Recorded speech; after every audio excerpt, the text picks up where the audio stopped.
Tensions are bubbling between China and Taiwan. Russia's invasion of Ukraine and the Israeli-Palestinian conflicts are ongoing. The United States bombed Iran, and India and Pakistan seems to be constantly on the verge of war.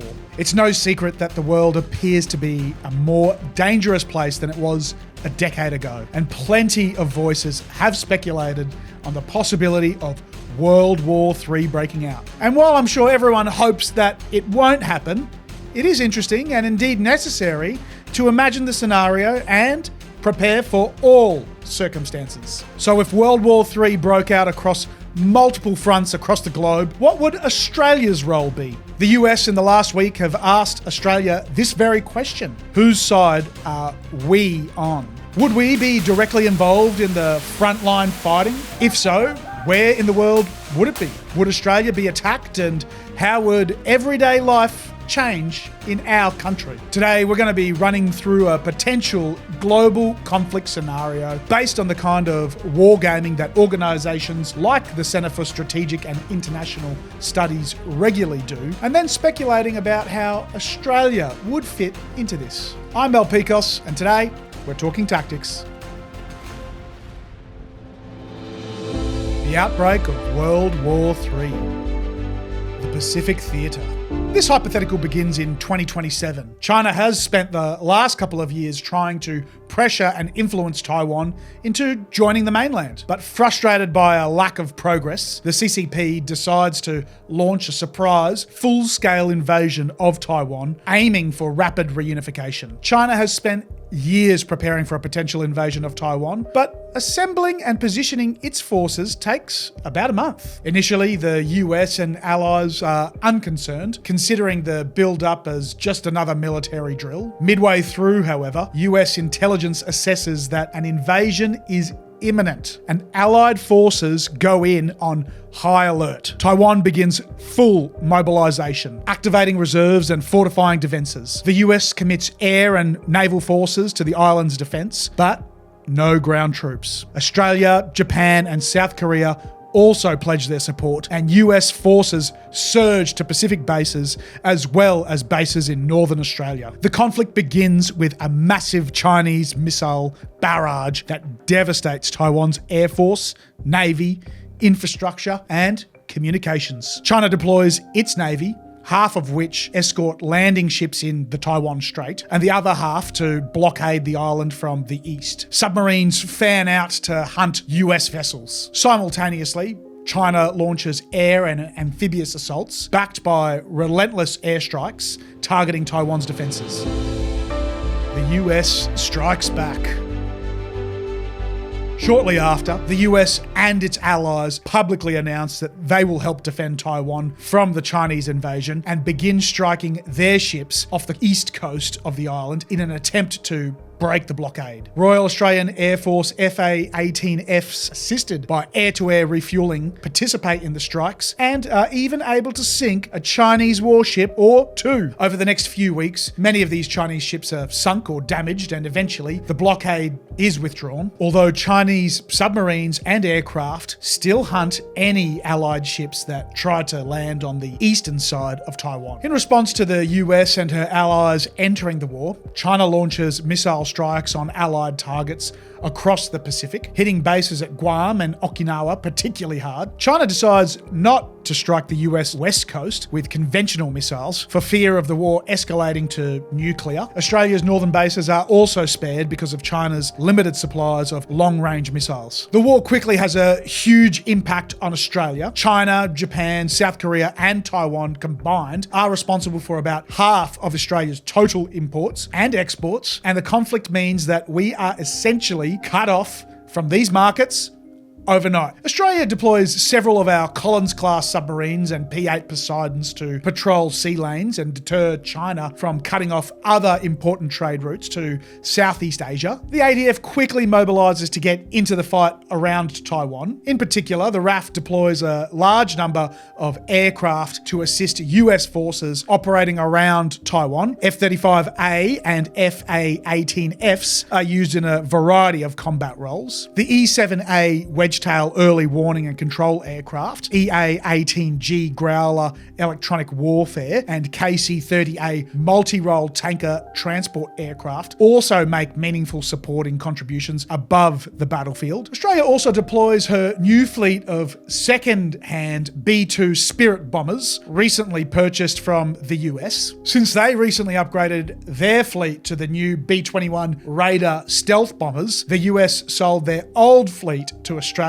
instead of scrapping them. Australia uses these in high-risk, high-reward missions, such as striking Chinese naval, air, or logistical targets, helping to disrupt the Chinese blockade of Taiwan, and relieving pressure on the US stealth fleet. The Royal Australian Navy isn't in great shape to take on the Chinese Navy around Taiwan. 1 or 2 Hobart-class air warfare destroyers are deployed north to work with the United States Navy. However, the ANZUS-class frigates are too old and undergunned for frontline service. Instead, these are used for patrol duties, protecting the waters to our north. The ADF also supports US bases in northern Australia, as they are rapidly built up into major logistics and staging hubs, critical for sustaining operations in the Pacific Theatre. Airfields in Darwin and Tyndall are expanded to accommodate a surge of Allied aircraft, while ports like Darwin and Townsville are upgraded to support large-scale naval resupply and repairs. Australian forces provide security, engineering,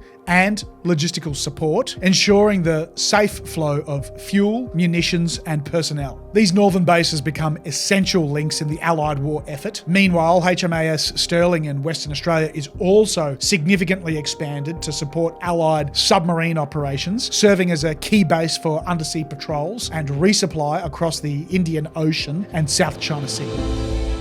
North Korea enters the war.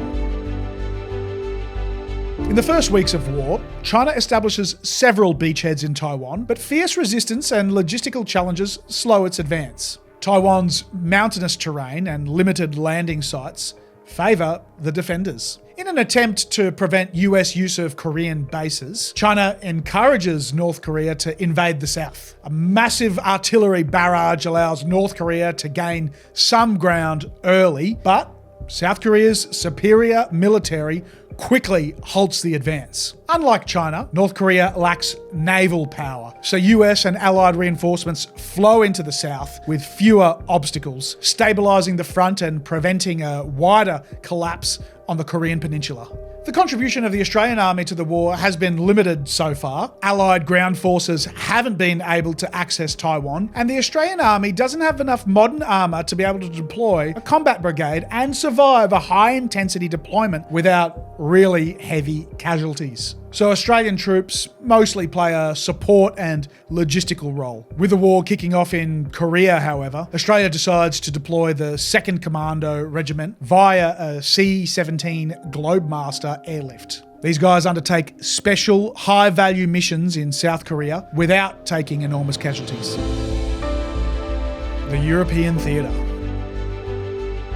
Meanwhile in Europe, Russia's conflict with Ukraine became largely frozen in 2025, with the Russians using the period from 2025 to 2027 to partially rebuild their military. However, most European Union countries have also been rapidly building up their forces at the same time. When North Korea invades South Korea, Russia seizes the moment to invade Lithuania, hoping US focus on the Pacific will deter NATO from intervening. Russian and Belarusian forces attack through the Suwalki Gap, aiming to link Belarus and Kaliningrad and isolate the Baltic states. But Lithuania's resistance, combined with rapid Polish reinforcements, stalls the advance. Poland, now boasting one of Europe's strongest militaries, buys crucial time for broader NATO support. Germany, France, and the UK deploy major forces to Eastern Europe, calling Russia's bluff. As the Russian offensive bogs down, Ukraine launches a counter-offensive against thinly held Russian positions in the east, regaining territory. The European front,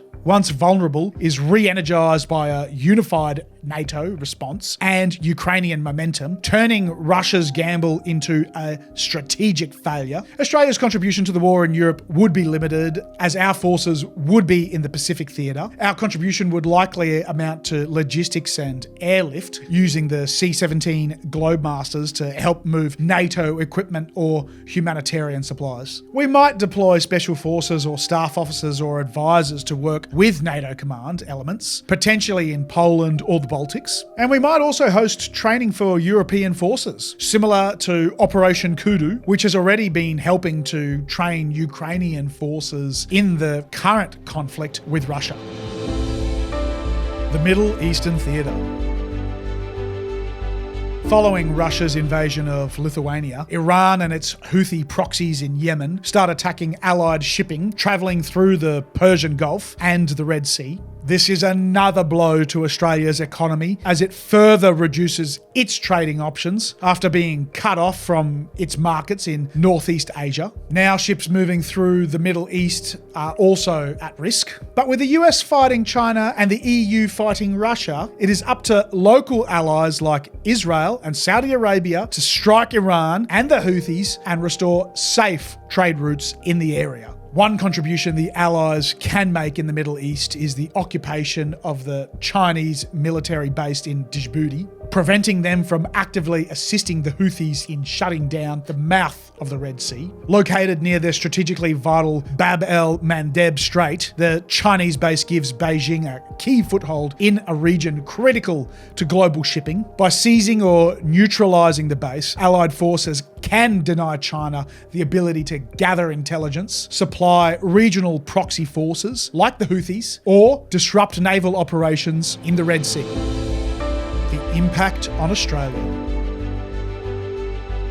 As the war spreads across the globe, Australia finds itself a key southern anchor for the US in the Pacific, becoming a major logistics and intelligence hub. In particular, bases in Darwin, RAF-based Tyndall, and HMAS Sterling become hives of ADF and United States Armed Forces activity. While the country hasn't been directly attacked yet, apart from frequent damaging cyber attacks, many of our most important trading partners are effectively cut off from us. Australia becomes acutely concerned about more supply chain disruptions, such as our oil supply, 90% of which is imported. Remaining trade routes, like the Malacca Strait, the Indian Ocean, and Australia's northern approaches, become increasingly vital for logistics and trade. These areas become the focus of Australia's submarine and convoy protection operations. That's if freight ships are even available. Every country in the world wants as many freight ships as they can get their hands on. Without a significant merchant marine fleet of its own, Australia is obligated to pay several times the pre-war rate to ensure shipping will continue to move goods to and from Australia.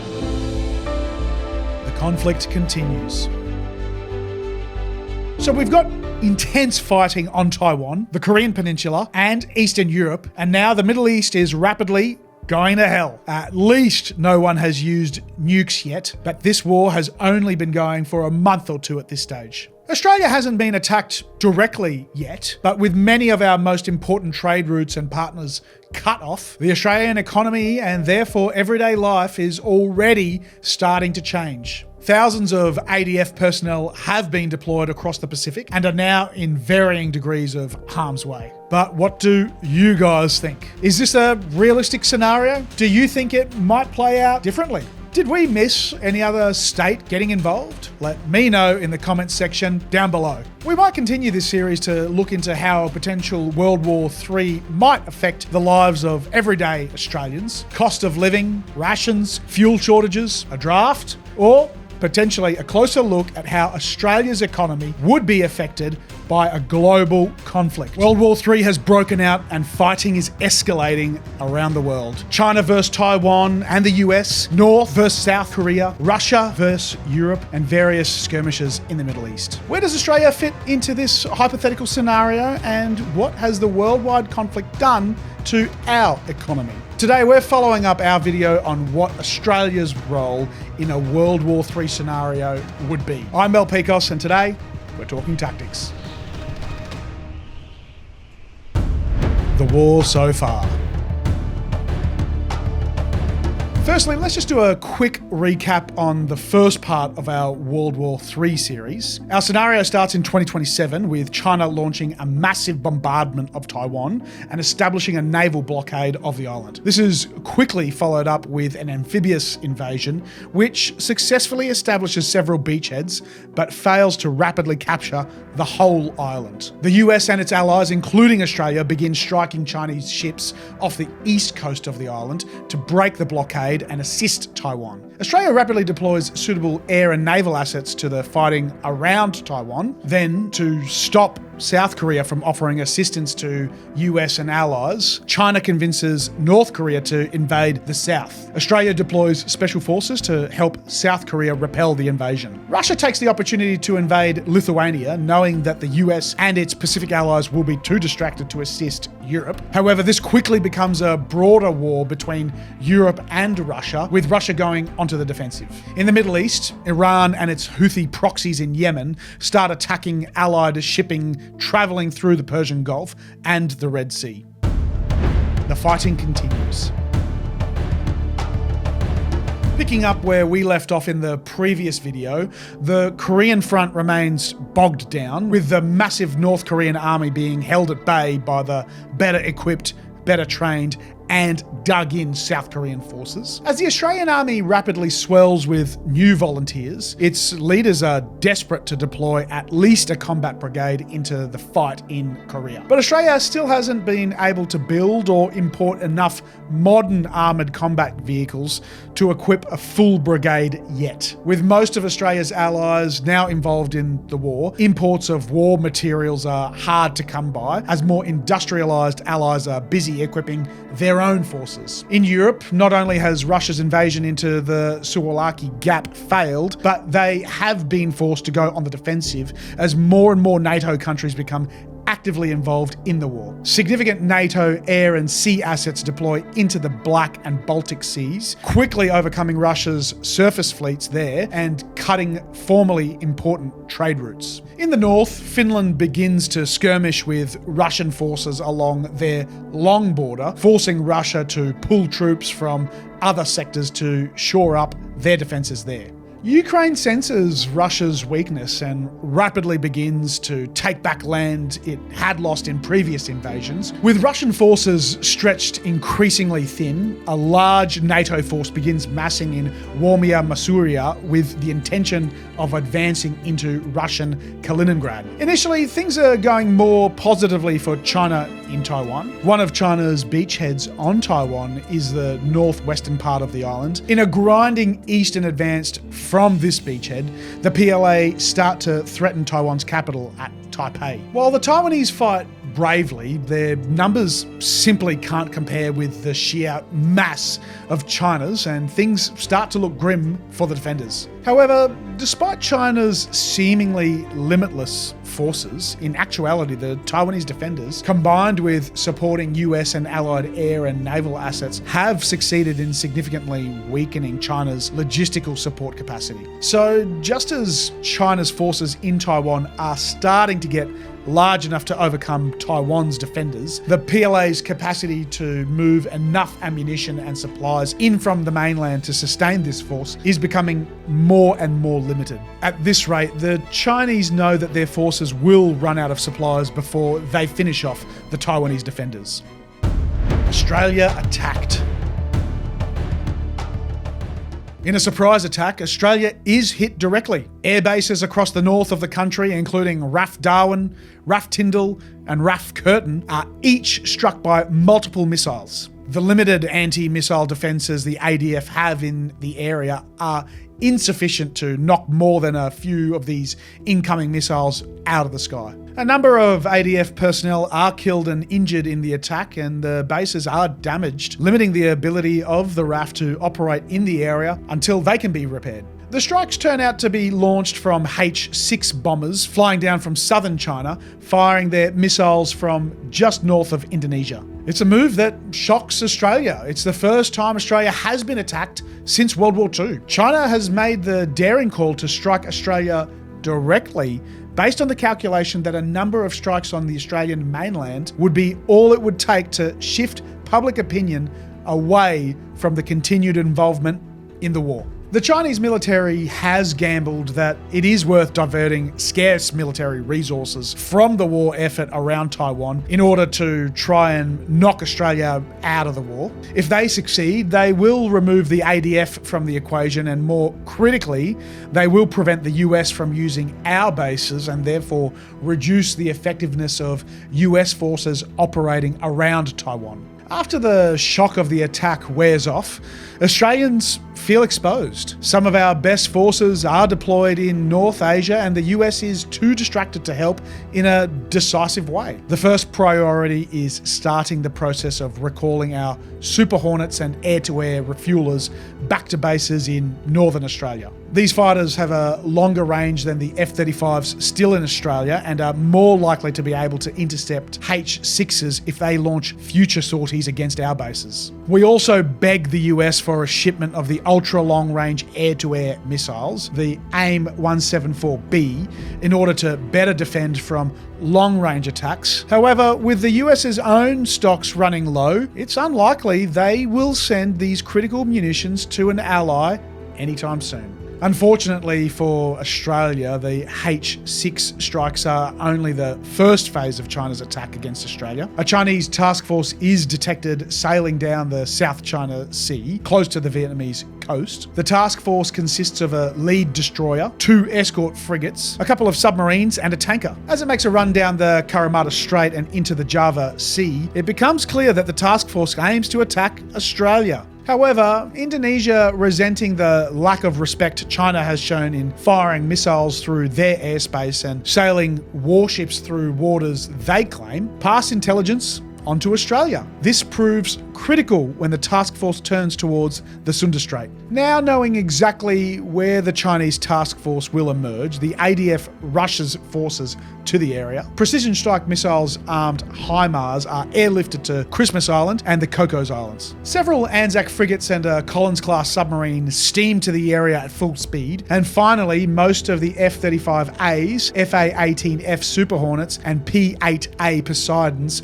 still in the country also rush to the area. It's critical that the ADF engage and defeat the Chinese flotilla as it comes out of the Sunda Strait. The Type 055 destroyer leading the force has 112 missile cells. It becomes clear that the task force intends to take advantage of Australia's west coast being more isolated and less well defended. More specifically, they intend to knock out HMAS Sterling and the Henderson submarine facilities in Perth, preventing the US Navy and the RAND from using this vital submarine base and potentially causing significant civilian casualties if Perth itself is targeted. Between this and the bombardment in the north, China hopes that this will be enough for Australia to remove itself from the conflict. The RAND struggles to reach the combat zone in time, just south of the Sunda Strait, but the overconfident Chinese flotilla edge into the range of the HIMARS battery stationed on Christmas Island. The precision strike missiles prove effective at range and are joined by RAF sorties of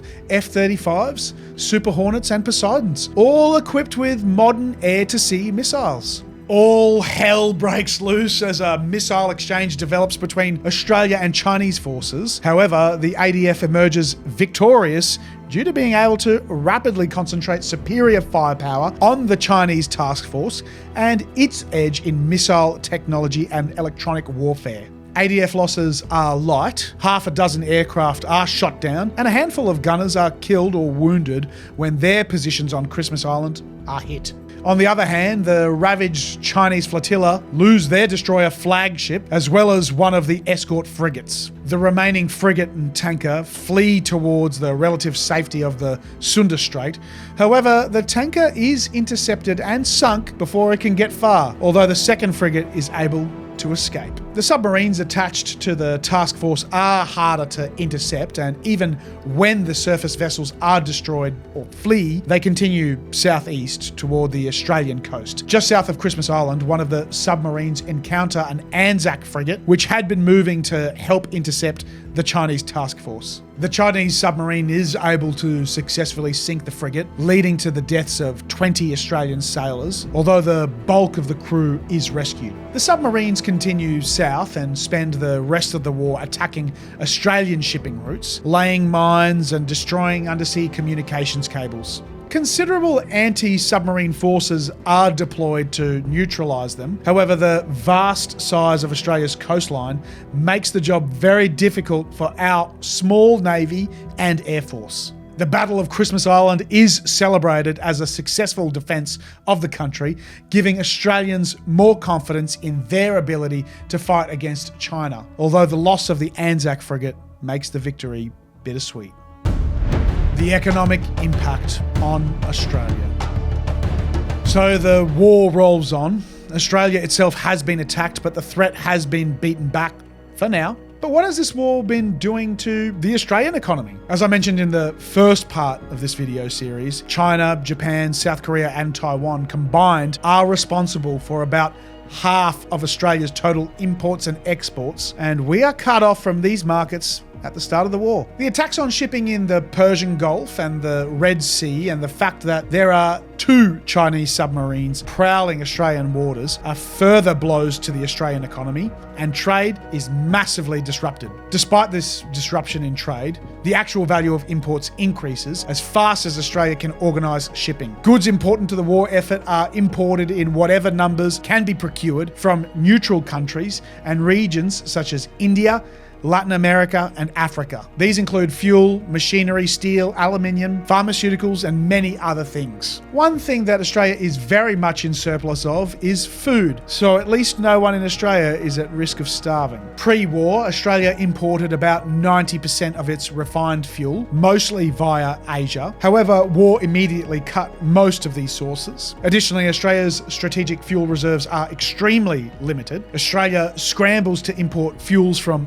other sources and in the longer term expands its own production, but in the meantime, fuel rationing becomes a necessity. In some cases, electrification helps things keep ticking over, but regardless, the military get the top priority allocation of fuel, followed by industry, and households are left with very little. Personal travel in a petrol car quickly becomes a rare luxury. This is why I've got one electric car and a battery at home. Almost immediately upon the start of the war, the Australian government ramps up its industrial mobilisation and defence spending to levels not seen since World War II. Although our manufacturing capability is being rebuilt from a low base, the government throws a huge amount of our wealth and resources into rapidly expanding the production of things like munitions, small arms, missiles, vehicles, and spare parts. All this spending results in the government quickly accumulating a massive amount of debt, but paying that back is a problem for after the war. Any industries that might be useful to the war effort or which have production lines easily converted to make war material are pretty much forced to do so by the government, but at least they make money via government supply contracts. Between the massive expansion of the ADF as well as the expansion of industries that supply defence, unemployment disappears almost instantly. In fact, as time goes by, it's more likely to see severe labour shortage in certain industries. The government tries to get as much out of its labour pool by incentivising people not already in the labour force back into employment. Think stay-at-home parents, people with moderate disabilities, and younger retirees. But this only reduces labour shortages, doesn't completely solve the problem. All this combines to make economic policy tricky to balance. At the same time as Australia's imports skyrocket, our exports nosedive, as we need to keep more of our own produced goods and resources for the war effort or for our own domestic needs. This causes the value of the Australian dollar to drop and puts pressure on interest rates to increase. But because of the amount of money Australia is borrowing and printing, keeping interest rates low is critical, and so maintaining the value of the Australian dollar is vitally important. Also, rock bottom unemployment unemployment puts pressure on inflation rates. To keep inflation under control, the government can either impose price controls on certain goods and services, or increase taxes and introduce rationing to reduce consumption. The government ends up picking and choosing a combination of all three of these policies. If the war lasts for more than a few months, Australia is likely to emerge from it with a radically different economy. Even after the war, unemployment will be very low and manufacturing will be a major employer again. However, this reindustrialisation of the Australian economy will come at the cost of high levels of government debt and households with less material wealth than they had before the war. Is there an end in sight? So that's where we're at. Australia has been attacked for the first time since World War II, but we've managed to fight off the attack, and it looks like the allies across the world have fought their opponents largely to a standstill. But the fighting is still ongoing with no obvious end in sight. Casualties on both sides increase, and there is still the spectre of nuclear war hanging over everyone's heads. What do you think about the economic impacts of a major global war on Australia? Is there anything that you think would play out differently? AUKUS may be Australia's most well-known geopolitical pact right now, and the recent security agreement with Papua New Guinea brought our security pacts to the forefront of Australians' minds for a while, but we also have a number of other alliances with countries around the world. The Quad, the Five Eyes Alliance, and ANZUS for starters. Each of these alliances are between different countries, have different goals and structures, and offer different benefits to the member states. So today I want to have a brief look at each of these major partnerships and find out how they define Australia's defence posture, influence the Indo-Pacific, and global strategic footprint. I'm Pikos, and today we're talking alliances. AUKUS. This alliance was announced in 2021 and is a security pact between Australia, the United Kingdom, and the United States. It's not a formal defence guarantee, but more focused on sharing capabilities and technology. At its core, it's about Australia acquiring nuclear-powered submarines, giving the Royal Australian Navy long-range, stealthy, and powerful capabilities. These are not nuclear-armed submarines, just nuclear-powered. But AUKUS isn't just about subs. It also covers advanced technologies like hypersonic missiles, cyber capabilities, quantum computing, artificial intelligence, and undersea warfare tech. The USA gets a stronger ally in the Indo-Pacific in Australia, helping it balance against China. The UK gets to deepen its role in the region while supporting its own submarine industry. And Australia gets access to top-tier military technology that wouldn't have been possible to develop alone, boosting its deterrence and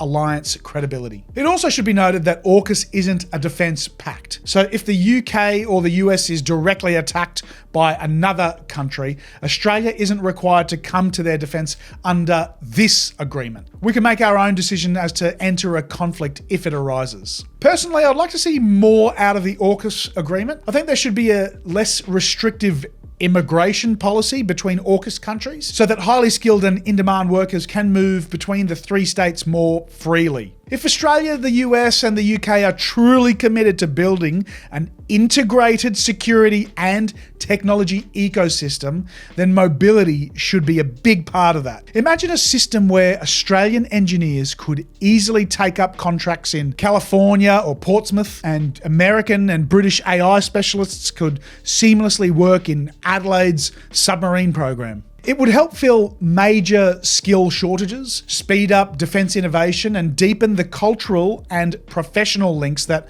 make alliances like AUKUS more than just a strategic partnership. Puk Puk Treaty, Papua New Guinea. I won't go into too much detail on the new security pact with Papua New Guinea because I did a whole video on it just before it was signed a few weeks ago.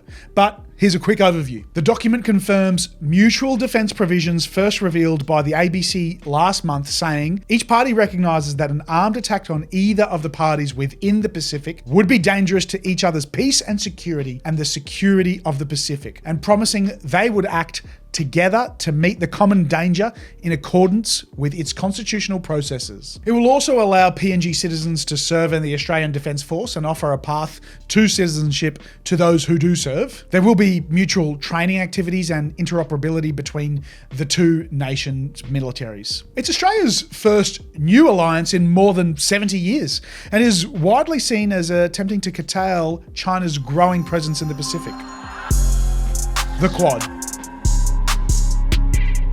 The Quadrilateral Security Dialogue, better known as the Quad, brings together Australia, the United States, Japan, and India. It was originally floated after the 2004 Indian Ocean tsunami as a way to coordinate disaster relief, and it's since evolved into a strategic forum focused on balancing China's influence in the Indo-Pacific. Again, unlike NATO, the Quad isn't a military alliance. There's no mutual defense obligation if one member comes under attack. Instead, it's about strategic cooperation and economic benefits. Joint military exercises like the Malabar naval drills, strengthening tech supply chains, building economic resilience, and promoting maritime security in the Indo-Pacific. The Quad's Critical Minerals Initiative is helping diversify supply chains away from China, positioning resource-rich Australia as a key supplier of lithium, graphite, rare earths, and other materials vital for tech and clean energy industries. Through the Quad Clean Energy Supply Chain Diversification Program,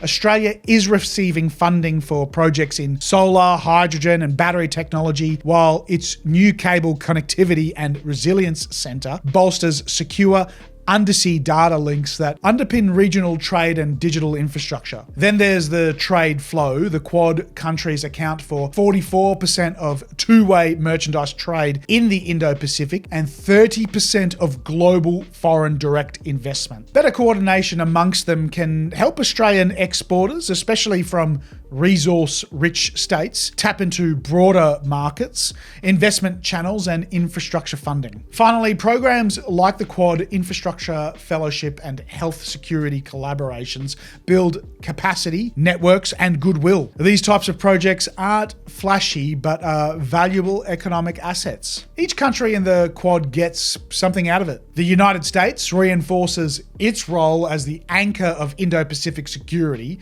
while building collective pressure against China. Japan strengthens partnerships that support its defense posture and protect vital sea lanes in the region. For India, it provides closer ties with major powers and access to technology and investment, while still allowing New Delhi to maintain its strategic independence. And for Australia, it means diversifying security and economic ties beyond just the United States, while boosting its role as a critical mineral and energy supplier to the region. Critics say the Quad is more talk than action, but supporters see it as a flexible way to build influence, reduce dependence on China, and align like-minded democracies without the binding commitments of a treaty alliance.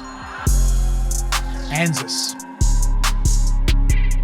The ANZUS Treaty, signed in 1951 between Australia, New Zealand, and the United States, is the closest thing Australia has to a NATO-style security guarantee. It was born out of the Cold War anxieties after World War II and was aimed at keeping the Pacific secure from communist expansion. Under the treaty, members agree to consult and act if one is attacked in the Pacific, though it doesn't legally force them into automatic war. This alliance was tested most notably in the aftermath of the September 11 attacks in 2001. Australia became the first country to formally invoke the ANZUS Treaty, deploying troops, special forces, and support personnel to Afghanistan alongside the Americans. Tensions emerged in the 1980s when New Zealand adopted an anti-nuclear stance, banning nuclear-armed and nuclear-powered ships from its ports. This clashed directly with US strategic policy policy, which operated under a neither confirm nor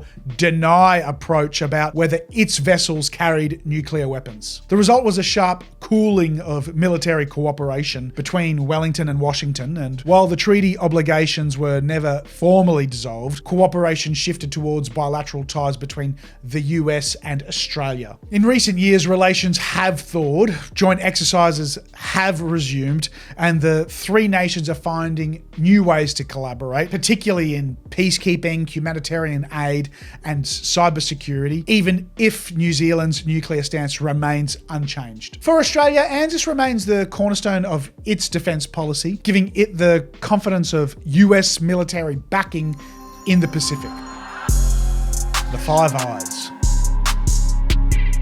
The Five Eyes Alliance is one of the most secretive and powerful intelligence networks in the world. Formed during World War II out of US-UK intelligence cooperation, it expanded to include Australia, Canada, and New Zealand, and has been quietly shaping global security ever since. Unlike ANZUS, this isn't about armies or navies. It's about sharing signals intelligence from intercepted communications to satellite data, as well as joint efforts in cybersecurity and counterterrorism. For Australia, Five Eyes means access to some of the most sensitive information collected by the US and the UK. The alliance doesn't require members to fight for each other, but it does make them smarter, faster, and better prepared when making national security decisions. Critics argue it locks Australia even deeper into the orbit of US foreign policy, but few deny the strategic advantages it brings. Five Power Defence Arrangements. The Five Power Defence Arrangements was signed in 1971 and link Australia, the UK, Malaysia, Singapore, and New Zealand in a consultative defence pact. It doesn't legally bind members to intervene militarily, but if Malaysia or Singapore were attacked, the others are obligated to consult immediately on how to respond. The FPDA was born as Britain wound down its military presence east of the Suez, and for Malaysia and Singapore, two nations who were relatively young at the time, this withdrawal created deep uncertainty about their ability to deter external threats or defend themselves against regional tensions. The agreement provided a security safety net, ensuring that Australia, New Zealand, and the UK would remain engaged in Southeast Asia's defence. Today, it remains an active framework with regular joint exercises, air defence drills, and naval patrols, helping Australia maintain a steady presence in Southeast Asia. For Australia, the FPDA is less about preparing for war and more about regional stability and influence, keeping old ties alive while working with neighbours. Critics call it outdated, but its quiet endurance shows just how useful even lightweight alliances can be. ASEAN partnerships. Australia isn't a member of ASEAN, the Association for Southeast Asian Nations, but it's one of the group's closest partners. Since the 1970s, Australia has been steadily deepening ties with ASEAN, and in recent years, it was elevated to a comprehensive strategic partnership. Much of this cooperation happens through the ASEAN Defence Ministers meeting. It also brings in extra players like the US, China, Japan, India, and Russia. The focus here isn't great power rivalry, but practical issues like counterterrorism, disaster relief, humanitarian assistance, and maritime security. There's no defence guarantee. Australia isn't obliged to fight for ASEAN countries, but it does get valuable political and military access across Southeast Asia, a region that's fast becoming the front line of strategic competition. Supporters say these ties help build trust and influence in a diverse, often divided region, while critics argue it's too soft compared to the hard edge of other alliances. Other defence pacts. Beyond its big multilateral commitments, Australia has been building a network of bilateral defence pacts to strengthen its regional posture. With Japan, the 2022 Defence Cooperation Agreement enables joint training, intelligence sharing, and deeper interoperability, making Tokyo one of Canberra's closest security partners after the US. With India, cooperation has focused on mutual logistics support and maritime security, particularly in the Indian Ocean, where both nations see China's naval presence growing. Just recently, the Indian Minister for Defence visited Australia, and together with Australian Minister for Defence Richard Marles, they announced agreements to deepen deepen military cooperation across all domains, expand joint exercises, strengthen defence industry ties, and enhance collaboration with Quad and regional partners to support a free and open Indo-Pacific. But India does continue to buy cheap Russian oil, so that's definitely a consideration that we as Australians are always cautious of whenever we're treating with India, that they are effectively playing all sides of the fence. And despite the fallout from the cancelled submarine deal, France remains an important partner with regular naval deployments and joint exercises in the Indian Ocean. France does still control a lot of territory also in our region. What do you think? While Australia's military capabilities are impressive, its alliances and partnerships truly define its strategic reach. These networks provide technology, intelligence, influence, economic growth, and stability, and coordinated defence, even when no formal obligation exists. Which of these alliances do you think gives Australia the biggest strategic edge? Should we be deepening these ties or stepping away from some of them? Should we be looking at forming new partnerships? Who else should come into AUKUS? Is Australia building a wall to keep China out? Not a physical wall, but a wall of military partnerships stretching across Southeast Asia and the Indo-Pacific. If you take a look at some of Australia's defence agreements with countries in this area, it certainly looks like Australia is attempting to stop a potential Chinese invasion before it even gets to our shores. So today, let's take a look at these military partnerships, what countries are involved, what access is Australia and our partners getting, and find out whether this type of barrier could stop an increasingly aggressive China from reaching the land down under. I'm Pikos, and today we're talking tactics. China's expanding reach.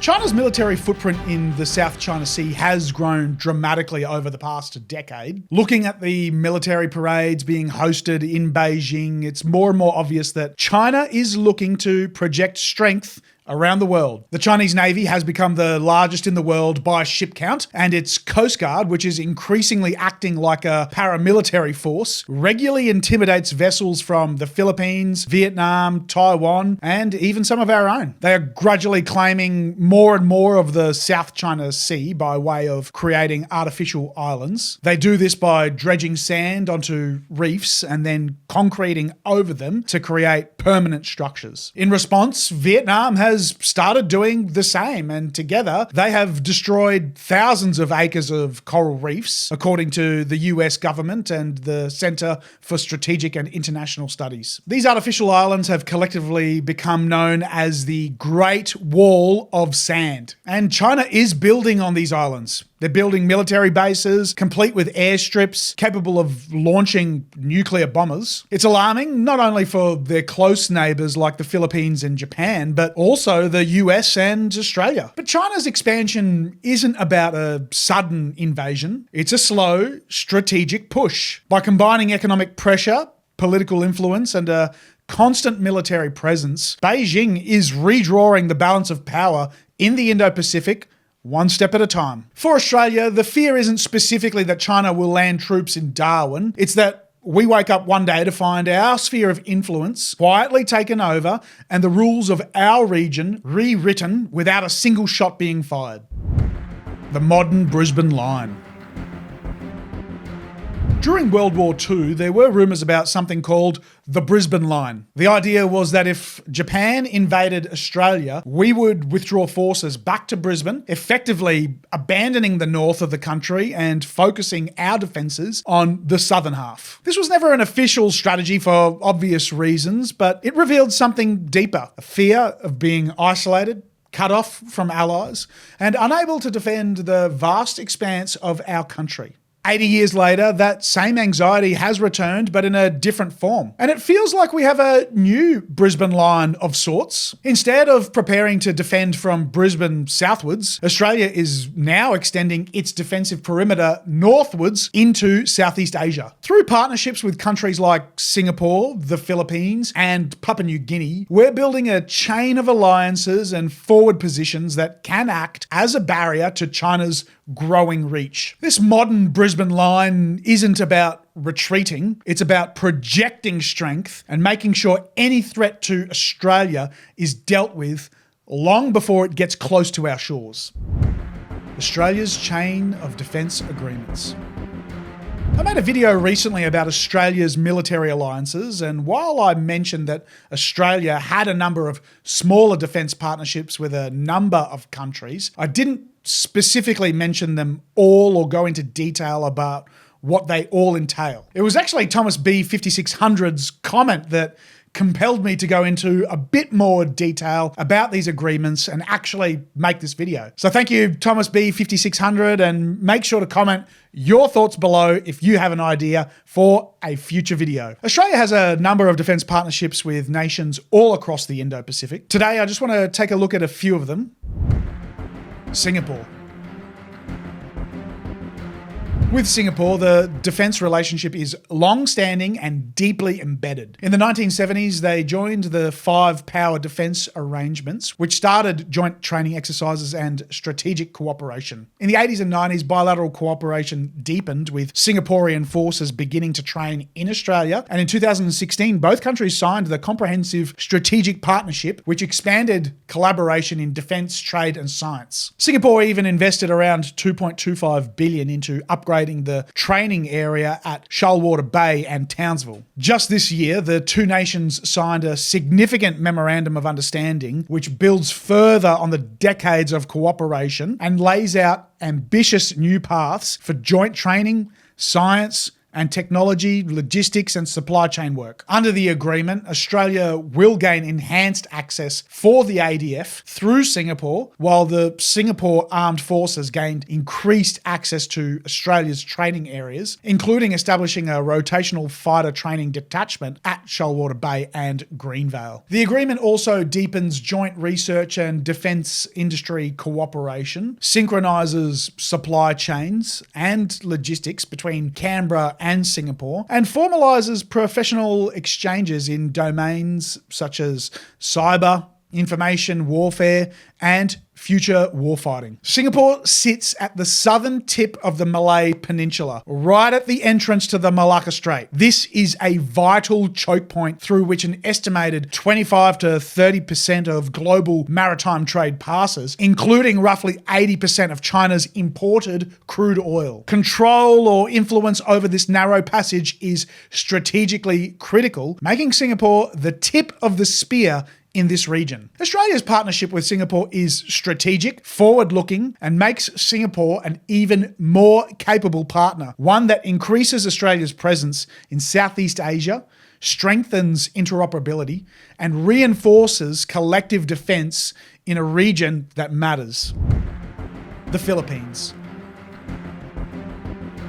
Australia and the Philippines have had a formal defence partnership since 1995, when we signed a memorandum of understanding on defence cooperation, which allowed for training, intelligence sharing, and joint exercises. In 2012, it was upgraded to a comprehensive partnership, and then in 2023, the two countries signed a new strategic partnership agreement. This allowed for joint patrols in the South China Sea and more joint exercises, notably Exercise Alon, one of Australia's largest overseas exercises. It sees members of the Australian Defence Force and the Armed Forces of the Philippines train together around the islands of Palawan and Luzon. According to the ADF, Exercise Alon demonstrates the strength of the strategic partnership between Australia and the Philippines, shared value in maintaining a region where state sovereignty is protected, that international law is followed, that nations can make decisions free from coercion. Together, Australia and the Philippines are transforming their partnership from a cooperative friendship into a frontline alliance, standing shoulder to shoulder to protect shared interests and uphold stability in the South China Sea. There's also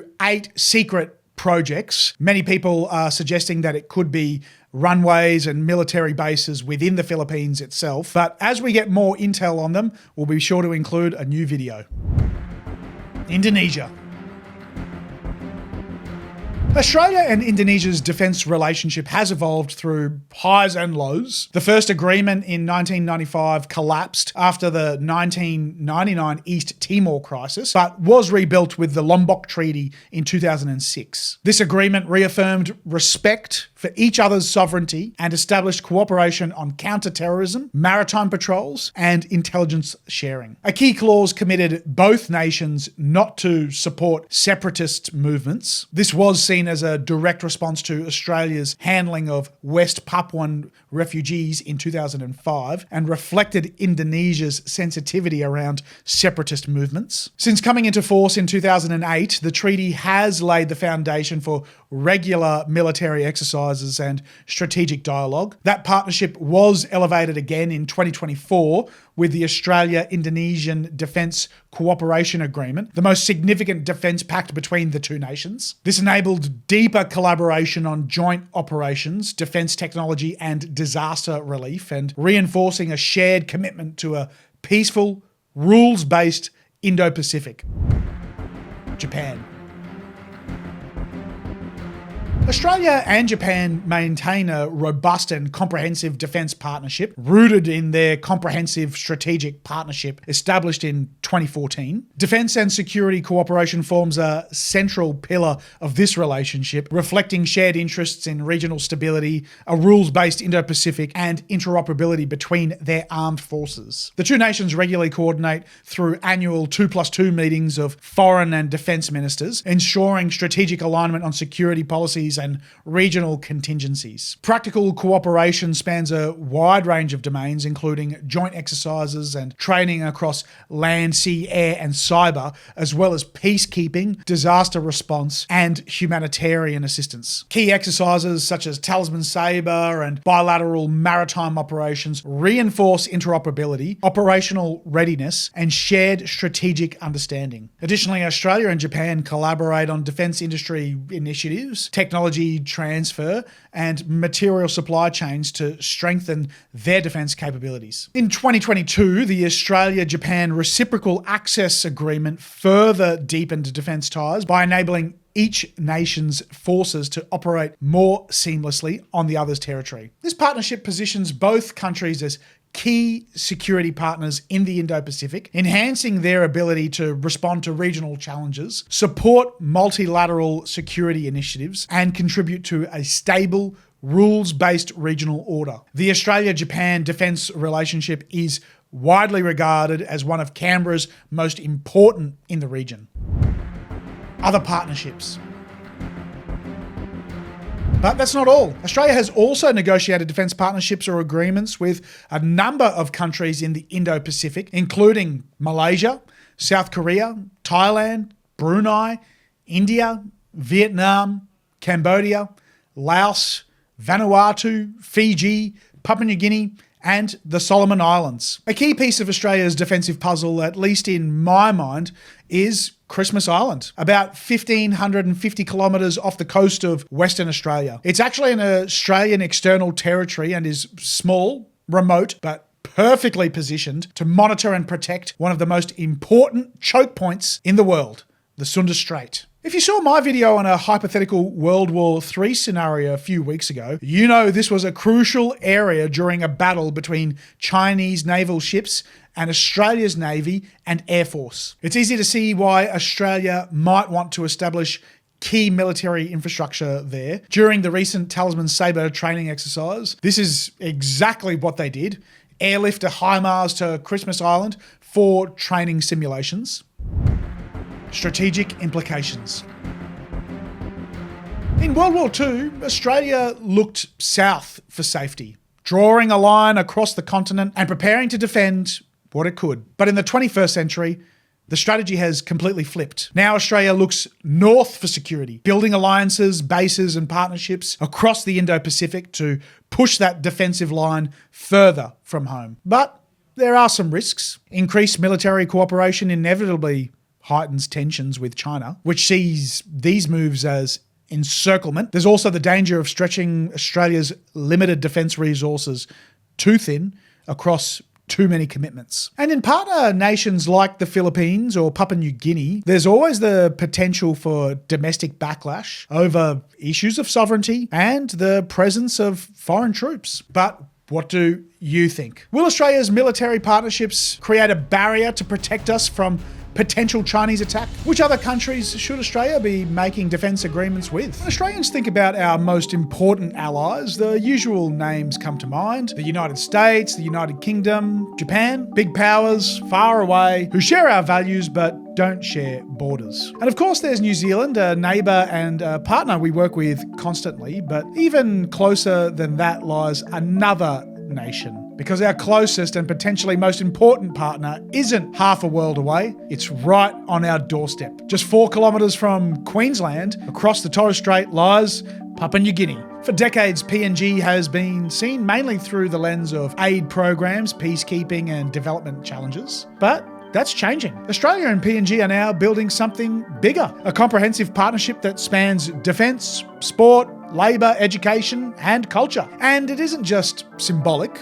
This is about hard strategy for Australia and real opportunity for PNG. For us, it's about securing a strong, stable, culturally aligned ally in the Pacific. For them, it's about training, education, pathways for development, and even priority access to Australia itself. This could reshape our region, so... Hi, Mel from the future here. This video was written and filmed last week, just after the communique between Australia and Papua New Guinea was signed, but the treaty was not completely agreed to. I was hoping something would have changed by now. Either the deal was confirmed and agreed, or fully disregarded. I'm going to play the video as I shot it last week, but we'll add in some more context about the current state of the treaty and what I think needs to happen. So let's get into it. Australia and PNG's Defence Treaty. The first pillar of the partnership is defence. Australia and PNG are preparing to sign a landmark treaty that will bind our militaries closer than ever before. On paper, this means joint training exercises, interoperability of equipment, and shared facilities. In practice, it means the Australian Defence Force will be working hand in glove with the PNG Defence Force on almost every front. It's also known as the Puk Puk Treaty, named after the Papua New Guinean pidgin word for crocodile. Effectively, it will allow the ADF to recruit soldiers from Papua New Guinea and vice versa. PNG citizens will have a pathway to gain Australian citizenship via serving in the ADF. One minister says it will totally integrate the two countries' militaries and involve sharing resources. It says each party recognises that an armed attack on either of the parties within the Pacific would be dangerous to each other's peace and security, and the security of the Pacific, and declares that it would act to meet the common danger in accordance with its constitutional process. The pact will see PNG and Australia conduct joint military exercises every year called Puk Puk exercises. For PNG, this is transformative. Their military is small and underfunded, but with Australian backing, it gains access to advanced training programs, modern logistics and scholarships for officers at institutions like ADFA. Young PNG leaders will graduate alongside Australians, building not just skills, but lifelong professional networks. For Australia, the benefits are strategic. Having access to PNG's ports, airstrips and bases strengthens our northern shield. It means that if outside powers, and let's be blunt, we're talking about China, try to exert influence in PNG, Australia already has a strong embedded presence. This isn't about Australia propping up a neighbour, it's about creating a partner who can stand on their own feet but also stand with us. In an era where geography shapes strategy, securing PNG as a defence ally is one of Australia's smartest moves. As of the writing and filming of this episode, the treaty has not yet been signed. Members of PNG's cabinet were absent due to the country's 50th anniversary of independence celebrations, and in lieu of signing the pact, a joint communique was signed. It states both countries agree on the text of the Mutual Defence Treaty and that it will be signed following cabinet processes in both countries. And as of today, which is a week after I shot the last section, the treaty still hasn't been signed. Yes, both governments governments have agreed on the text, but this delay hasn't gone unnoticed. Publicly, China warned Papua New Guinea against this war pact, and it's hard to ignore the likelihood that China is leaning on Papua New Guinea parliamentarians behind closed doors as well. Beijing has been active across the Pacific, offering infrastructure loans, police training, and security agreements, notably in places like the Solomon Islands. That pressure could explain some of the hesitation in Port Moresby. One way Australia might counter this is by putting more on the table. Something which I mention a bit later on in this video is the PALM scheme and my idea to expand that program. This could create new pathways for skilled PNG workers to train and work in Australia and would be the kind of practical benefit to sweeten the pot and help to bring Papua New Guinea back to the table with us rather than drifting towards a deal with China. Ultimately, I think the treaty is likely to be agreed, but Canberra will need to keep pursuing it with persistence and pragmatism. Rugby league diplomacy. Defence is only part of the story. To really build trust, you need more than treaties.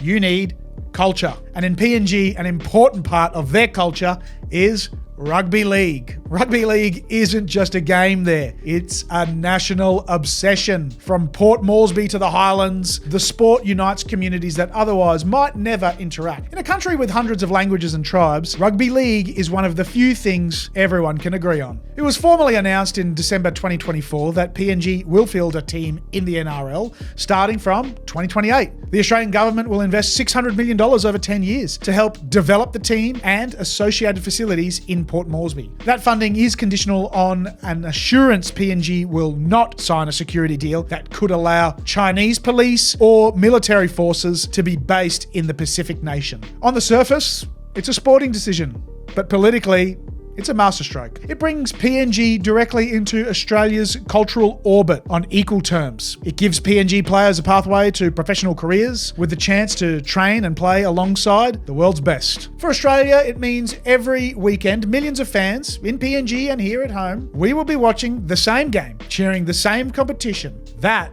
is cultural integration in real time. And don't underestimate the influence of soft power. Where diplomacy sometimes fails, sport can succeed. Every try scored by a PNG player in the NRL will be another thread tying our countries together. Rugby league might just be the glue that holds this partnership together off the battlefield. The PALM scheme. The next piece of the puzzle is labour mobility. For years, Australia has relied on the Pacific Australia Labour Mobility, the PALM scheme, to bring in workers from across the Pacific for jobs in industries like agriculture, construction, and care work. Right now, PALM is mainly about filling these labour gaps in through temporary and longer-term visas. But I think there should be a strong policy appetite in Canberra to also frame it as a development and skills transfer program for the Pacific. Here's how I think it could work. Offshore skills training. One of the biggest challenges in Pacific labour mobility is access. Not everyone can afford to travel to Australia just to get the training and qualifications required. That's where offshore skills training comes in. Imagine Australian standard training hubs set up directly in PNG and other Pacific nations, places like Suva, Port Vila, and Honiara, all delivered in partnership with local institutions and backed by TAFE. The focus would be on trade skills, things like plumbing, carpentry, electrical work, training that's aligned with the Australian qualifications framework so that graduates walk away with real, recognised qualifications. Certification 3 or 4 level. And the best part is they don't have to leave home to get them. This model allows Pacific Islanders to gain skills that are both locally useful and internationally portable. Whether they choose to work in their communities or come to Australia under a labour mobility scheme, the qualifications carry real weight. A structured PALM expansion. Now, once those skills are in place, Australia can expand the PALM scheme in a structured way. Think of it as a new PALM stream, separate from seasonal work, designed specifically for skilled trades. With an annual cap of around 5,000 to 10,000 places, this would create a controlled, predictable flow of workers into industries that desperately need them. The conditions are straightforward. Applicants must complete their in-country Australian standard training. They also have to meet basic English and civic requirements. Once accepted, they can come to Australia on a PALM visa lasting 2 to 4 years. But unlike seasonal farm work, these visas would be tied to regional employers in construction, infrastructure, and maintenance. That means workers arrive already trained, already licensed, and ready to hit the ground running. Employer and regional benefits. So why does this matter for Australia? Because our regional and rural employers are already struggling. Construction trades are among the highest vacancy occupations in the country, from small towns to regional cities. Projects are stalling simply because there aren't enough skilled workers. This pathway would directly fill that gap. Employers get access to workers who already have met Australian safety and licensing standards. No shortcuts, no costly retraining. And the migration is circular. After 2 to 4 years, workers return home with valuable trade skills and on-the-job experience that strengthens their own communities while keeping the flow of opportunities open for others. It's a model where everyone benefits: Australian employers, Pacific workers, and Pacific economies. Development and integration outcomes. But the impact goes far beyond labour shortages. For Pacific nations, this approach shifts the focus from remittances alone to genuine skills transfer. Workers don't send just money back, they return with qualifications and experience that can be used to benefit local industries. That builds resilience. In a region facing climate change, economic shocks, and growing outside influence, a trained workforce is one of the most valuable assets any country can have. For Australia, the benefits are twofold. Our employers get a reliable, skilled labour force, and at the same time, we're building deeper ties with Pacific nations, ties based on opportunity, education, and shared growth. How it fits in the system. So how do we make this work in practice? The most logical approach is to introduce it as a new PALM skilled trades pathway. It would sit alongside the existing seasonal and long-term PALM streams, but focus specifically on skilled labour. Each year, the Minister for Immigration could set intake levels, balancing Australia's labour market needs with Pacific development priorities. That keeps the system flexible and responsive. And for the best performing workers, the pathway doesn't have to end when the visa does. It could be linked to the broader Pacific Engagement Visa, offering a route to permanent residency for those who meet settlement, earnings, and civics milestones. That way, the program isn't just about filling jobs, it's about building careers, building communities, and building a stronger Australia-Pacific partnership. The strategic payoff.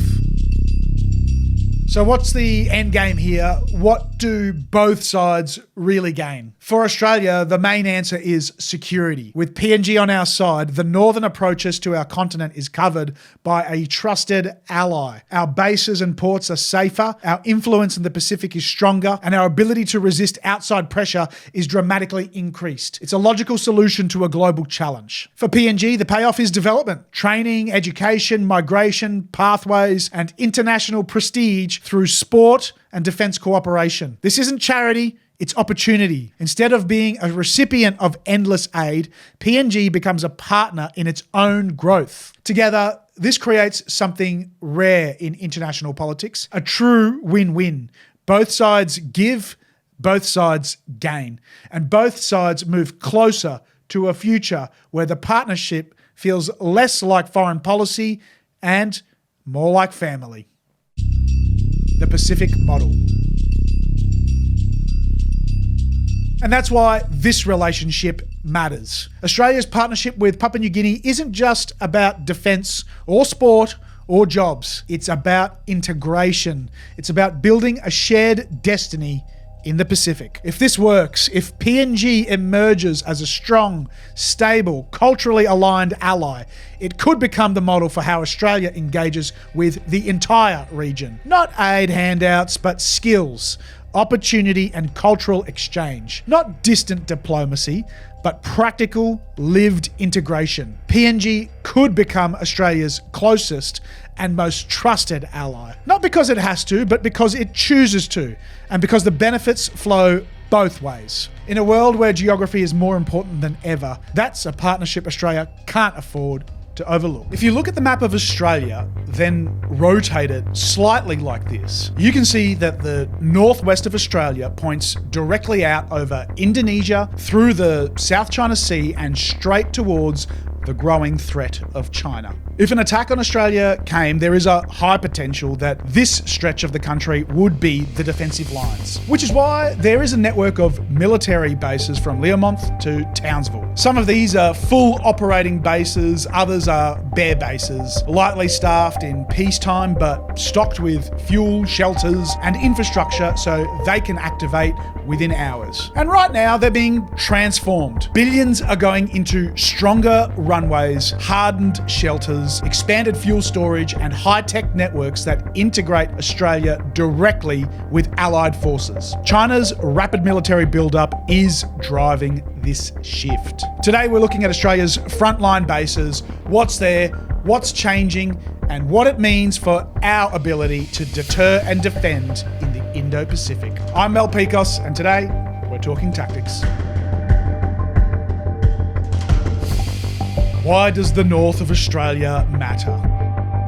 The north of Australia isn't just a big empty space on the map. It's the front line of our strategic environment. Geographically, it's our closest point to Southeast Asia and the wider Indo-Pacific. From Darwin, you're only a short hop to Indonesia, Singapore, and the vital sea lanes that lead into the South China Sea, the Pacific Ocean, and the Indian Ocean. If anything serious happens in our region, it's going to pass through this neighbourhood first. And historically, this has always been Australia's forward line. During World War II, the top end was where Australia was bombed and where we rebuilt our defensive position. That logic hasn't changed. What has changed is the strategic environment. China has rapidly expanded its military, built advanced missile systems, and increased its power projection across the Indo-Pacific. Sea lanes are more contested. Grey zone tactics like cyber attacks and coercive economic measures have become routine. And modern missile ranges mean Australia's distance from the rest of the world is no longer a protective moat. That's why Australia needs forces that can be forward deployed,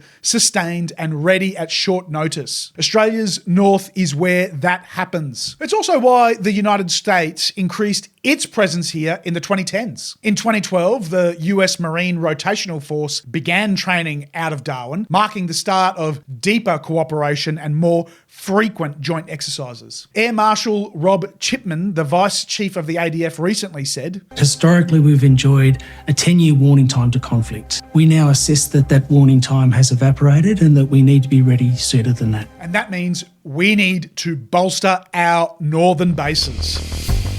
Bolstering the bases. So, what does bolstering the bases actually mean? In simple terms, it's about turning Northern Australia from a sparse network of outposts into a fully capable, forward operating defence platform. Not just places where troops visit, but operational bases where the ADF and our partners can deploy from, sustain operations and respond quickly to any crisis in the Indo-Pacific. In the 2023 Defence Strategic Review specifically highlights Australia's northern bases, stating, "The ADF's operational success will depend on the ability of the integrated force to apply a developed network of northern bases to provide a platform for logistics, support, denial, and deterrence." It followed that with national defence requires a reposturing of defence, particularly an enhanced network of bases, ports and barracks across Northern Australia. Comprehensive upgrade works on these bases must commence immediately, and fuel storage and supply issues should be rectified. And recommended that upgrades and development of our northern network of bases, ports and barracks should commence immediately. The government agreed and announced in the following year's National Defence Strategy, one of the key immediate priorities was improving the ADF's ability to operate from Australia's northern bases. This turned into real investment. The integrated investment program includes investments of $14 to $18 billion to ensure defence has a logistically connected and resilient set of bases, ports, and barracks across Australia's north. Basically, we're going to create a network of fully operational air bases, ports and barracks, which can be utilised by all arms of the ADF. Our forces could hop from one base to another, refuel or resupply as needed, and continue on. This will increase our ability to project and keep any aggressors at bay. If something happens, the ADF isn't waiting for supplies to come from Brisbane or Sydney, they're already there. The bottom line is that the North stops being just a lookout point and instead becomes a launch pad. But what are the physical upgrades that this $18 billion will actually get us? The bases.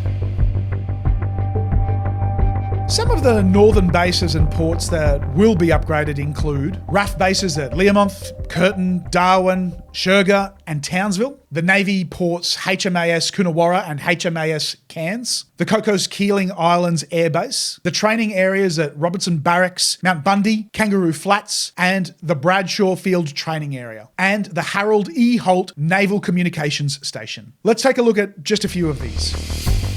RAF Base Learmonth.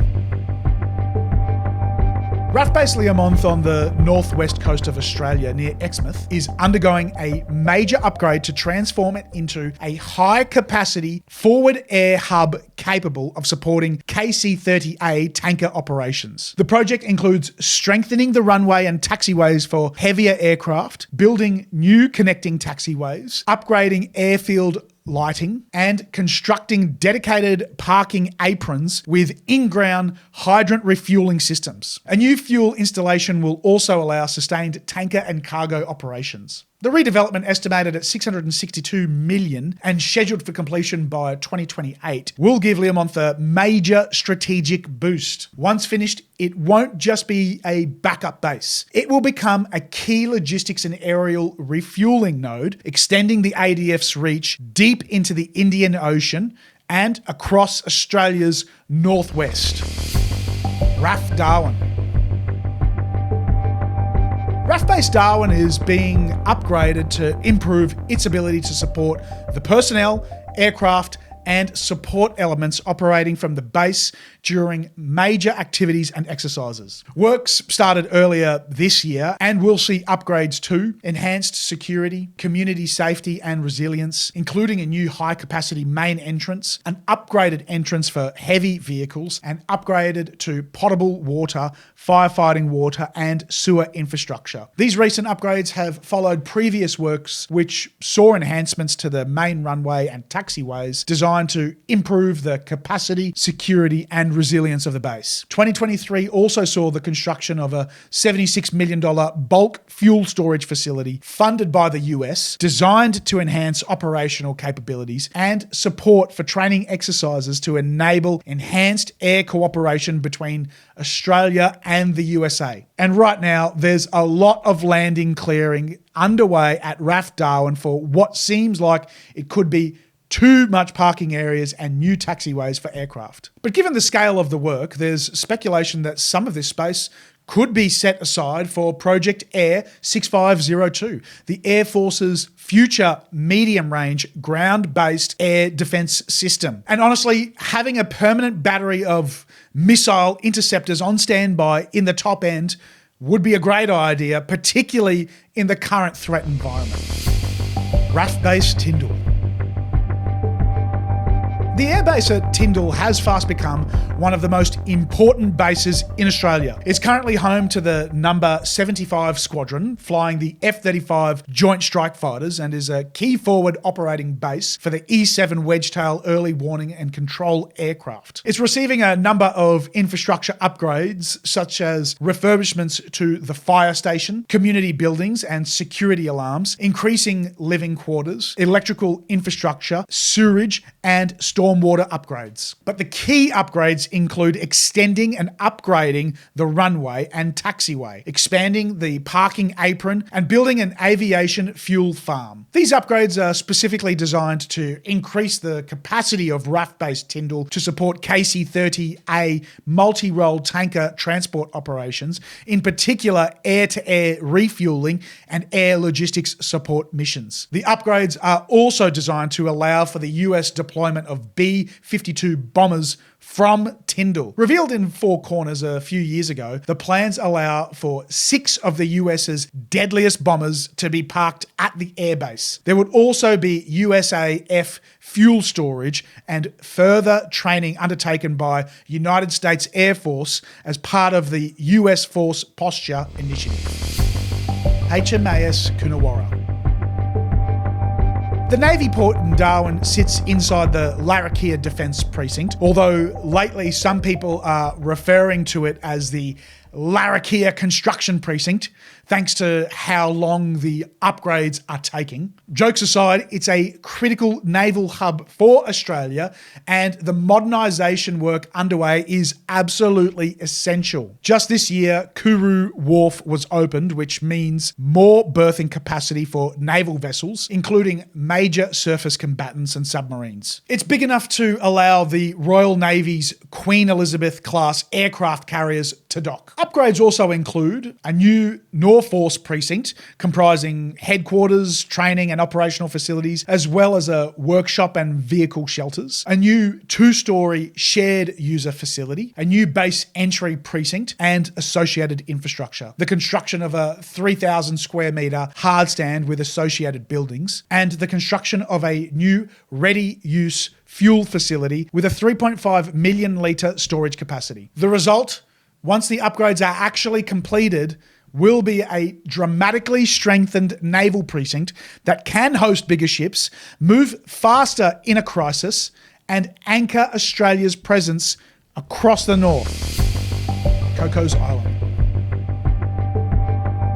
Sitting nearly 3,000 kilometres northwest of Perth, the Cocos Keeling Islands might look like a tropical holiday postcard, but for the defence planners, this remote outpost is one of the most important pieces of strategic real estate Australia owns. Right now, the airfield on the West Island is too short and too weak for large defence aircraft. That means no P-8A Poseidons, no KC-30A tankers, no large UAVs, and no heavy air mobility platforms. In a region where long-range surveillance and reach are essential, that's a major limitation. So Australia is fixing that. The Cocos Keeling Islands Airfield Upgrade Project is a multi-year overhaul that will transform it into a fully capable forward operating base in the Indian Ocean. The upgrade includes extending and strengthening the runway so it can support large defence aircraft and long-range ISR platforms, improving pavement infrastructure across the entire airfield, boosting resilience and allowing heavier aircraft to land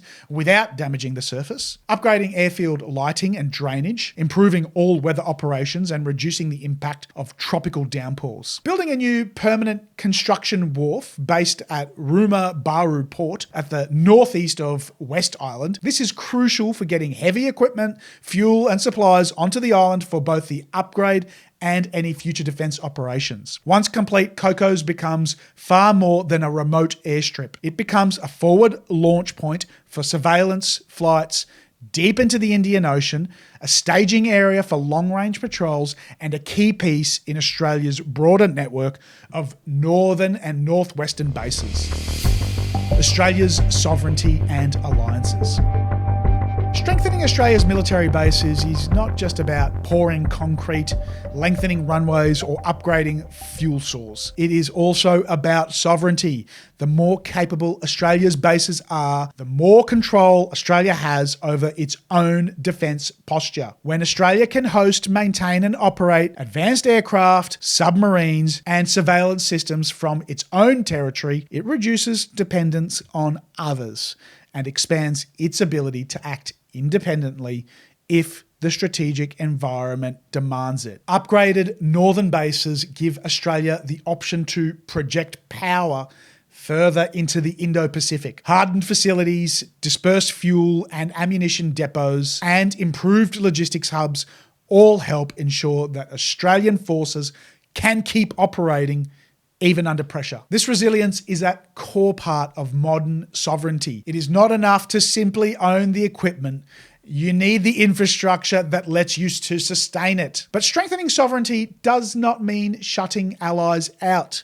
In fact, modern defence planning works best when nations can operate together smoothly. Australia's base upgrades also increase interoperability with close partners. Improved runways, shared maintenance facilities, and secure digital networks allow allied forces to refuel, train, and operate alongside the ADF during joint exercises or in times of crisis. Australia remains in charge of its bases. Australia decides who uses them and on what terms, yet giving allies the ability to plug in when needed strengthens deterrence. It signals to potential adversaries that any threat against Australia will not be faced alone. Interoperability is not a loss of sovereignty. It is a force multiplier that enhances Australia's freedom to choose how and when to act. In short, stronger bases give Australia both independence and stronger partnerships.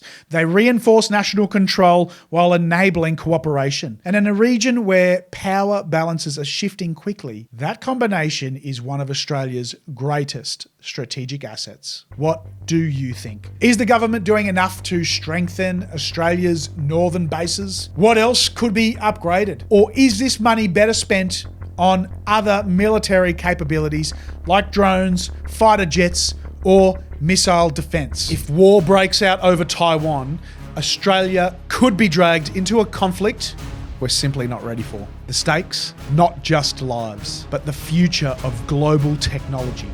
And in Australia's case, our $325 billion trade relationship with China.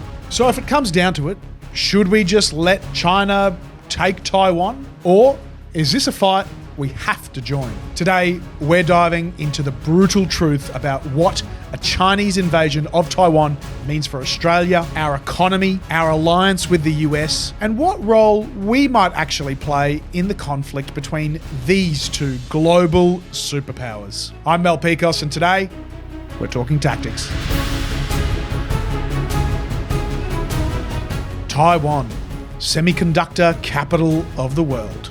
Taiwan produces over 60% of the world's semiconductors and 90% of the most advanced chips. These little pieces of tech are in almost everything these days, powering everyday items like iPhones, as well as critical defense equipment like drones and missiles. The Taiwan Semiconductor Manufacturing Company, the crown jewel, is probably the most strategically important tech company on Earth.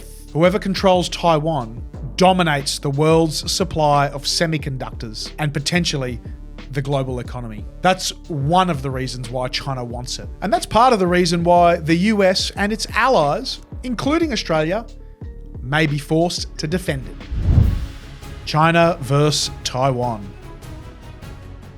Taiwan separated from mainland China in 1949 after the Chinese Civil War, when the defeated nationalist government fled to the island following the Communist Party's takeover of China. Since then, Taiwan has operated as a self-governing democracy, while Beijing continues to claim that it's part of its territory. China considers Taiwan to be a rogue breakaway province which needs to be brought back under control to finish the glorious communist revolution. Chinese President Xi Jinping has ordered the People's Liberation Army, or the PLA, to be ready for an invasion of Taiwan by 2027. That's within the current tenure of Anthony Albanese and during the second Trump presidency. The PLA is continuing to improve its amphibious and offensive war capabilities, including building large mobile bridge ships that would allow heavy forces and supplies to quickly land anywhere along the Taiwan coast. Since 2020, China has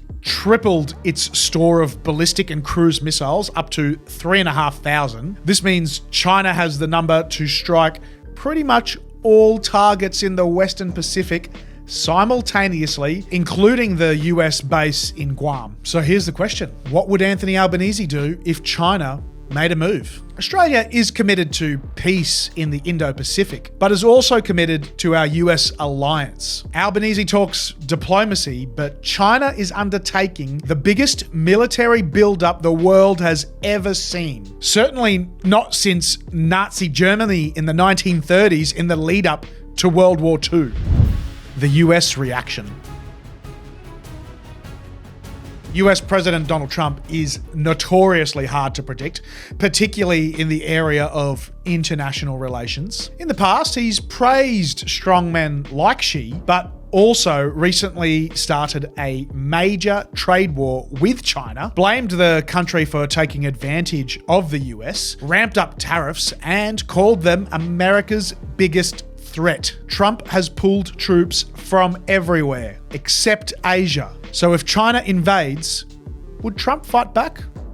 Or would he try and cut a deal? Trump might view defending Taiwan as a red line, especially if it means stopping China from dominating global tech, but he could also see war as bad for business and simply walk away. If China launched an attack on Taiwan and the US did decide to step up to the plate and defend them, Australia would be faced with an extremely tough choice. Our involvement in the war probably wouldn't change the outcome one way or the other, but failing to back up our most important ally would lead to long-term damage to our relationship with the US. On the other hand, helping the US and Taiwan could potentially destroy our relationship with our largest trading partner, China. If we entered the war and found ourselves on the losing side, things could turn out even worse for Australia. Say China conquered Taiwan, defeated US forces, and then they made peace. Australia would be in a much more tenuous geopolitical position.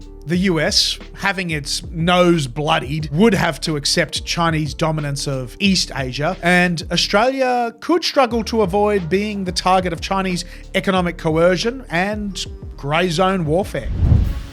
The $300 billion problem for Australia.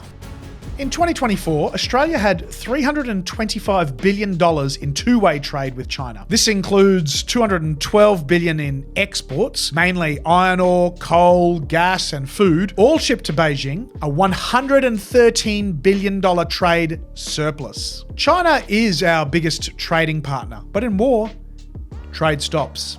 And sanctions cut both ways. So, do we protect our economy or our allies? Quite frankly, it's a no-win situation. Make no mistake, any war between Taiwan and the US and China would be disastrous for Australia's economy, regardless of whether we actually get directly involved in the war. China is our top trade partner and the US is our third. Taiwan is an important trading partner too, and as I've already mentioned, a vital source of microprocessors. This sort of conflict would spread into the waters and airspace off the Chinese coast, and most likely disrupt trade with our second and fourth largest trading partners, Japan and South Korea. That's more than half of our imports and exports potentially disrupted, regardless of whether or not we choose to join the fight.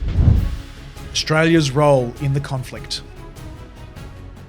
China already has missiles that can hit Northern Australia. Our cyber defences are exposed and we don't have a nuclear deterrent. If we decided to become involved in a conflict over Taiwan, not only would any forces we send be put at risk, but it's also likely that we would face direct attack from long-range Chinese forces, who would likely try to strike at our bases and facilities, particularly in the north of the country. Even though Australia would not be under threat of invasion, we may also face Chinese attempts to intercept our ships and aircraft in our northern approaches. What our military contribution would look like in such a war is an interesting question. From a US perspective, our most important contribution would be Australia itself, the Pine Gap facility, and our ability to provide secure logistical and operational bases in the Southwest Pacific. But what forces would we actually deploy to help the US to defend Taiwan? Currently, it's likely that our Air Force would be the best place to get in the fight over Taiwan. The Royal Australian Air Force's aircraft are mostly top of the line and modern, Assuming we had enough aircrew, munitions, spare parts, and fuel, or the US could part with some of their stocks, we could probably quickly deploy these assets. The F-35A and FA-18F could be used in a variety of combat roles. The P-8A Poseidon would be extremely valuable as a maritime patrol and anti-submarine warfare aircraft in the waters around Taiwan. The E-7A Wedgetail early warning and control aircraft and EA-18G Growler electronic warfare aircraft could both also make meaningful contributions above the battlefield. This is why I think that the US should sell us the B-21 Raider so they could also have a significant impact on the modern battlefield. Why don't you check out my video on the B-21 Raider here. The Royal Australian Navy currently isn't in great shape to take on the Chinese Navy around Taiwan. Over the next couple of decades, we're acquiring an expanded modern fleet of frigates as well as nuclear submarines. But if this conflict kicked off anytime soon, certainly by 2027, as President Xi has already said, our ability to get in the naval fight would be much more modest. Our Hobart-class air warfare destroyers would be suitable to deploy, and depending on how many Collins-class submarines we could get operational, putting one or two of them on the prowl could be useful. However, our ANZUS-class frigates are too old and undergunned for frontline service. We'd probably use them and any other Collins-class submarines we could get underway on escort and patrol duties, protecting the waters to our north. The contribution from the Australian Army is also likely to be modest. The Army doesn't have enough modern armour or anti-aircraft weapons to be able to deploy a combat brigade and survive a high-intensity deployment to Taiwan without really heavy casualties. So Australian troops are likely to play mostly a support and logistical role. Australia could deploy a unit of special forces, either the SAS or the commandos, to Taiwan. These guys could undertake special, high-value missions, hopefully without taking enormous casualties. These forces could be deployed on and supported by the Canberra-class landing helicopter dock and one of the supply-class replenishment ships, if they were operational and could be properly protected. A lose-lose scenario. If China takes Taiwan, it dominates the tech economy and redraws the map of global power. Australia must ask, are we willing to risk our own economy and war to stop that? If it came to it, this would be one of the hardest decisions in Australian history. If we went to war, we'd likely be sending large numbers of Australian Defence Force personnel to their deaths. We'd be risking Chinese strikes on the Australian mainland. And we might be putting a target on our backs for future conflicts. On the other hand, if we didn't get involved, we'd be sitting back and watching as China destroyed an independent democracy of 23 million people. If the US called us into the fight and we refused, it would effectively mean the end of close US-Australian cooperation in the Asia-Pacific region. And who's to say that China would stop with Taiwan? Could Singapore, Japan, South Korea, or India be next? But what do you think? Should Australia stand up to China, or should we protect our own economy first? Do you think Taiwan could sustain an invasion like Ukraine? Is Anthony Albanese the Neville Chamberlain of our time? Let me know in the comments section down below. If you enjoyed this video, hit that like button and don't forget to subscribe so you don't miss the next episode. But that's it for today. My name is Pikos and we've been talking tactics.